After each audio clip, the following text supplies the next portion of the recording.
in that first half.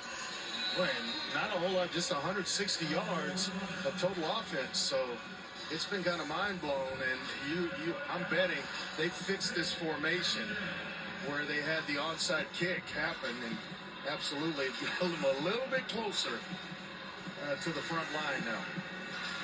Miles Coleman, the deep man for North Texas. And we are underway. Plays it on a bounce. And gets smashed at the 16-yard line. In the second half. Oh. Anish Shroff, Andre Ware with you on a Friday night. We'll hear from Paul Carcaterra in a moment. This North Texas offense, Andre, how do they get on track? Yeah, you got to give Chandler Morris, I think, some easy throws, get him in rhythm first and foremost, and then kind of start to take your deep shots after that. But they've got to get the screen game working as well. Those I think, would qualify as easy throws for Chandler Morris. UTSA felt this Mean Green offense was designed to beat them. Hasn't been the case. They find Damon Ward on first down. Paul, you talked to Eric Morris. What did he tell you? Lack of rhythm, and they have to get the run game going. He said, we've been good in the explosive play game, but not sustaining drives. And keep in mind, this is an offense that averages 354 yards per game through the air. 49 yards rushing defensively. He said the blitz against Owen McCown not working. They got to get the pressure from the front four.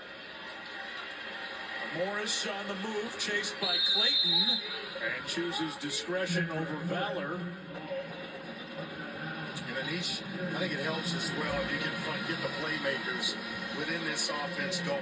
Guys like D.T. Sheffield and Damon Ward Jr. Those guys need to touch the football. As Sheffield came into the game third nationally in all-purpose yards, only has 2 touches for 5 yards. This one in the flat, nothing doing. Oscar Hammond driven back. Tackle made by Danye Taylor, who's that hybrid money linebacker. I'll tell you what, he talked about being able to tackle in the open field. He did there. Jeff Traylor called the timeout. UTSA was trying to sub, and they weren't going to get off the field. North Texas did not sub, so you don't have to wait for the defense. And Jeff Traylor realizes the value of this third down. You get North Texas in third and long, well, you can dictate a little bit and bring pressure. In that situation as well, you not only can you bring pressure, but you give, if you get caught with that defender on the field, it's a free play. You don't know what's going to happen there. And then if nothing happens, you give up the free 5. Now third down is a little bit easier for North Texas to navigate. So I thought a timely timeout by Jeff Traylor. This is a Mean Green squad. You don't want to give anything easy.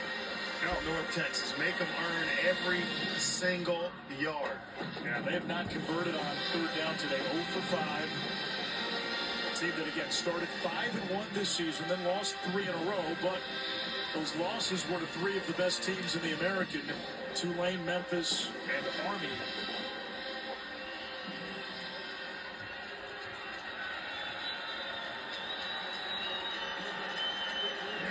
The Mean Green need the 37-yard line. 4-man rush. Morris takes a hit.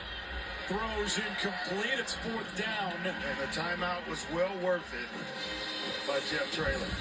And now, with it being 4th and long, North Texas they're forced to punt the football on 4th and 9. Give a lot of credit to what UTSA has done defensively. They came into the game basically paying rent in the backfield. Yeah. 29 sacks. They haven't gotten to the quarterback a whole lot with pressures, but they've changed up their coverages. We've seen those kind of muck rushes, if you will. They've owned the backfield by now. They forget renting it.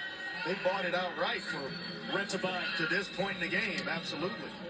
Sawyer Evans kicks it away. Fair catch is made by Carpenter at the 31. Paul.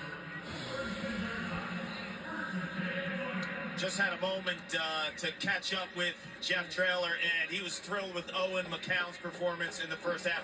Andre, you've been singing his praises. He said the drops, the interception, nothing rattles this kid. He doesn't flinch, he doesn't blink, and he is the unequivocal leader of this team the entire season. He's really thrilled with his defense, too. He said the reason why they've been so good today is they've allowed them to get to Chandler Morris with just their defensive front. They're not having to blitz. They're not having to bring a lot of pressure.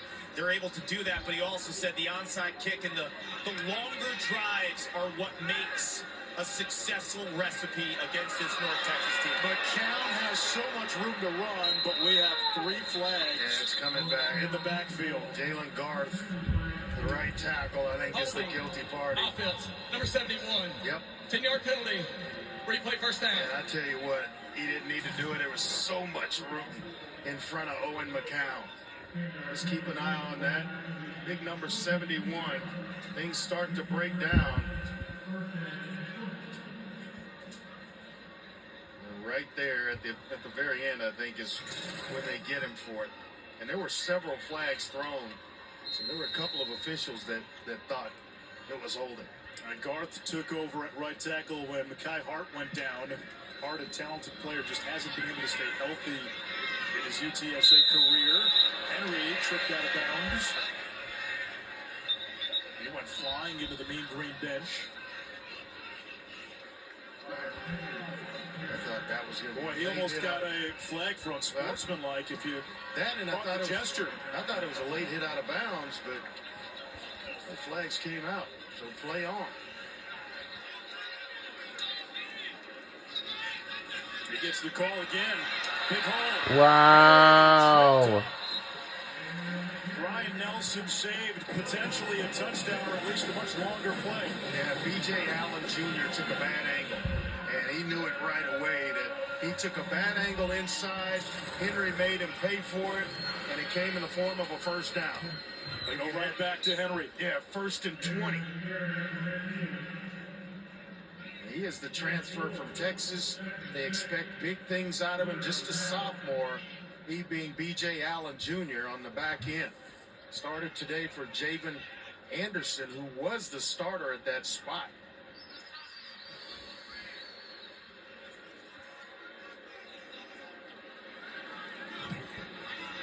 Allen has been the 3rd safety tonight in that 3-3-5 look.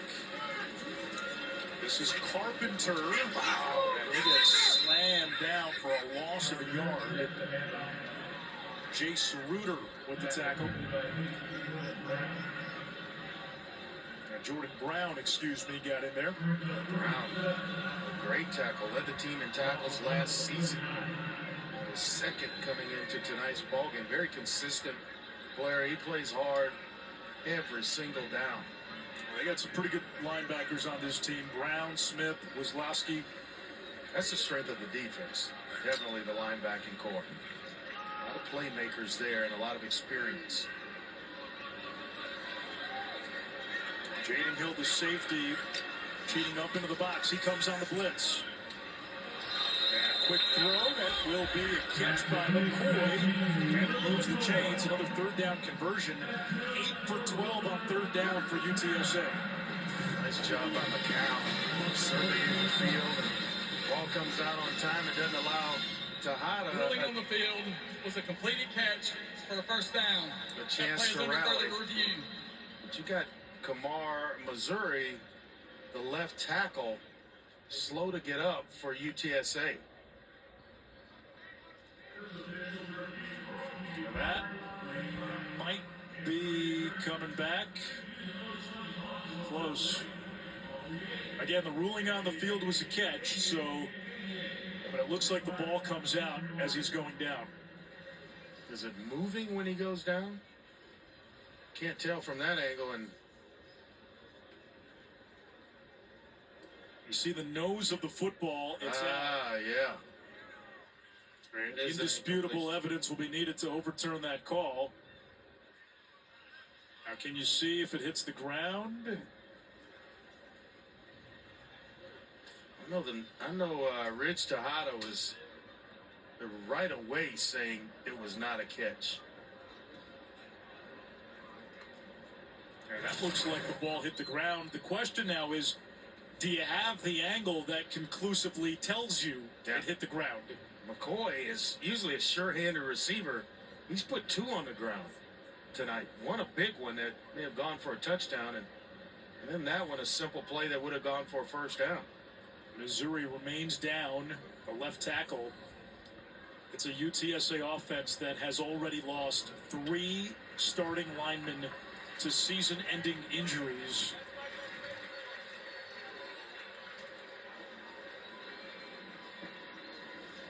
I mean, they have taken... After review, it is an incomplete pass. Ball hit the ground. It will be 4th down, UTSA at the 49-yard line. Missouri being helped off the field, and the hits keep coming. 12 season-ending injuries already for UTSA, not to mention the other guys who have missed time with nicks and cuts and bangs and bruises. All right, now it's 4th down.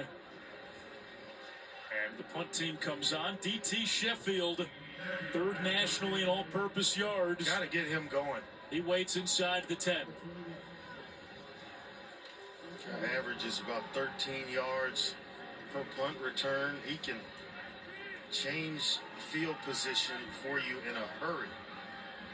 Quick as a hiccup and loose as water. Pretty good, in other words. Hogan, the Australian, sends it away. And Sheffield comes up to make a fair catch at the 14. North Texas gets the stop. More injuries for UTSA. Mean green ball on the other side.